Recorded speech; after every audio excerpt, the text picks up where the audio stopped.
The biggest misunderstanding people have about wealth is believing money grows in a straight line. They imagine investing like climbing stairs, same effort, same pace, same results every year. But real wealth creation does not work like that at all.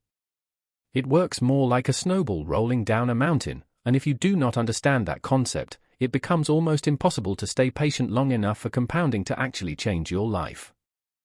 Because in the beginning, the snowball looks pathetic. Imagine standing at the top of a hill with just a small handful of snow. You press it together and roll it forward. At first, almost nothing happens. One rotation adds barely any size, another rotation still tiny, another still slow. You are pushing with all your strength, but the snowball does not seem to reward the effort, and that is exactly what investing feels like during the first years. You save money every month, you invest consistently, you avoid unnecessary spending, and yet the portfolio barely moves. What most people do not realize is that in this phase, almost 80 to 90% of your progress comes from your own contributions, not from returns. The market is doing something, but it is almost irrelevant at this stage.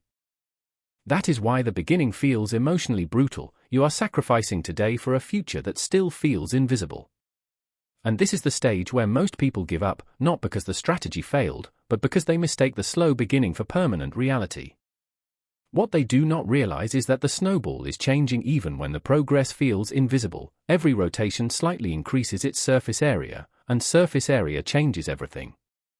Because a larger snowball collects more snow with every turn than a smaller one does. But here is something almost nobody talks about. Even if the average return of the market looks stable, your personal return is often lower because human behavior destroys performance. Buying late, selling early, panic in downturns, overconfidence in good years. That is why two people in the same market end up with completely different results. One of them lets the snowball roll, the other keeps touching it. At some point, the process stops feeling linear. The snowball begins collecting snow faster than you can physically push it. Momentum takes over, and suddenly the same hill that once felt impossible starts accelerating the snowball automatically. That is compound interest. But here is a detail most people miss. It is not volatility that kills wealth creation, it is what people do during volatility. Because the biggest financial damage does not happen when markets fall, it happens when people stop participating. And here is something even fewer people understand: a market without volatility would actually make most people poorer in the long run. Because volatility is what scares weak hands out, but also what creates the biggest opportunities for disciplined investors. In the beginning, your paycheck is the engine, later the portfolio becomes the engine, and that transition usually happens much later than people expect. Most do not notice it in real time, but around the time your portfolio reaches something like 6 figures, something subtle shifts. A single year of market growth can suddenly match months of your work, and this is where compounding quietly changes identity from something you feed into something that feeds itself. Let me pause that idea for a second, because this is the moment most people underestimate. It does not feel dramatic when it happens, but mathematically it is a turning point. Let us put some real numbers to this. Suppose someone invests $500 every month into a diversified index fund averaging roughly 7% annual returns over long periods. During the first years, progress feels almost meaningless, not just because the numbers are small, but because early growth is dominated by contributions, not compounding. By year 5 or 10 things look more visible, but still emotionally underwhelming compared to effort. This is where something dangerous happens. People start expecting linear progress, but the market is not linear, it is clustered. A huge portion of long-term returns comes from a relatively small number of strong years, and missing even a few of those can permanently change outcomes. That is why timing the market accidentally by exiting too early is so destructive. By year 10 the portfolio grows significantly, by year 12 it crosses 6 figures, and yet most people at this stage feel behind in life.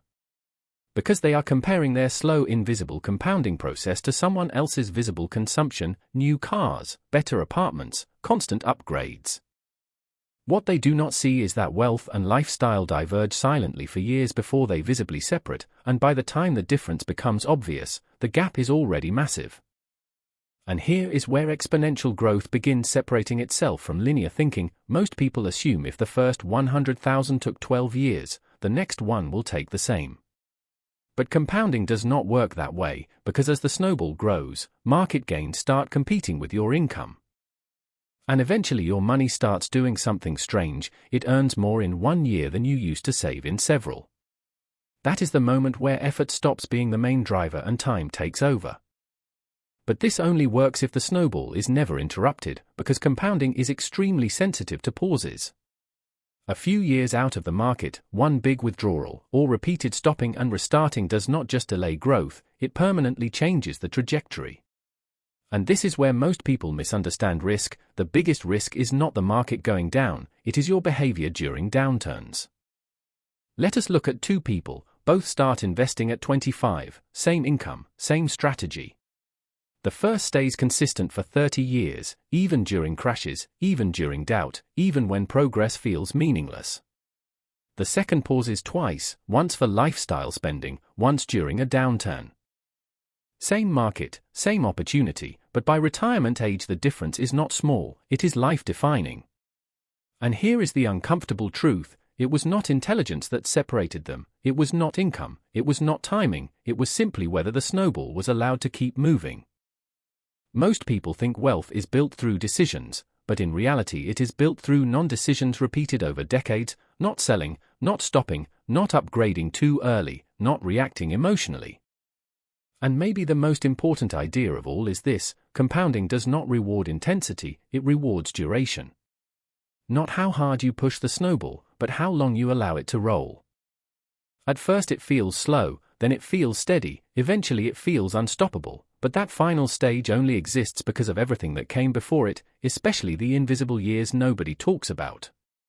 And once you truly understand that, you stop trying to make money fast and start focusing on one thing: keeping the snowball rolling long enough for time to do what time always does. Disclaimer: the content provided on this channel is for informational, educational, and entertainment purposes only and does not constitute financial, investment, legal, or tax advice. All opinions, analyses, and statements expressed are based on personal experience, personal research, and publicly available information and are subject to change without notice. No guarantee is made regarding the accuracy, completeness, or reliability of any information presented. Investing in stocks, cryptocurrencies, ETFs, or any other financial instruments involves substantial risk and may result in the partial or complete loss of capital. Past performance does not guarantee future results. Nothing on this channel should be interpreted as a recommendation, solicitation, or endorsement to buy or sell any securities or financial products. All investment decisions are made solely at your own risk and responsibility. Viewers should conduct their own independent research and consult with a licensed financial advisor, tax professional, or legal advisor before making any financial decisions. The creator of this channel assumes no liability for any financial losses, damages, or other consequences arising directly or indirectly from the use of the information provided in this content.